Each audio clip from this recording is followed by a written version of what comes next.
যে সমস্ত non communicable disease, যেটা সচিব সাহেব বলল, ক্যান্সার বা chronic kidney disease, liver disease, thalassemia অথবা congenital or developmental heart disease, এই সমস্ত বিভিন্ন কতগুলি কঠিন রোগ আছে যেগুলোর আগে মাত্র 50,000 টাকা মাত্র এককালীন অনুদান দেওয়া হতো।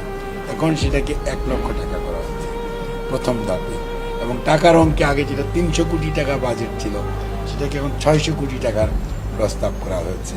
আজ এইগুলি কিন্তু প্রত্যেকটি সামাজিক খাতে, সামাজিক দায়বদ্ধতার খাতে, অর্থাৎ এটা মানবিক বাংলাদেশ আগামীতে যাতে হয়, প্রধানমন্ত্রীর যে ঘোষণা জনাব তারেক রহমানের, সেইটা বাস্তবায়নের জন্য আমরা কিন্তু প্রত্যেকটা সেক্টরেই একইভাবে আমরা টেক কেয়ার করছি। তাৎক্ষণিক সিদ্ধান্ত নিয়েছি যে 3 দিন ব্যাপী এনাদের একটা ব্রেন স্টর্মিং হবে, যে আপনারা হাউ টু ইমপ্রুভ এক্সিস্টিং সিস্টেমটাকে আরও বেশি কীভাবে কার্যকরী করা যায়।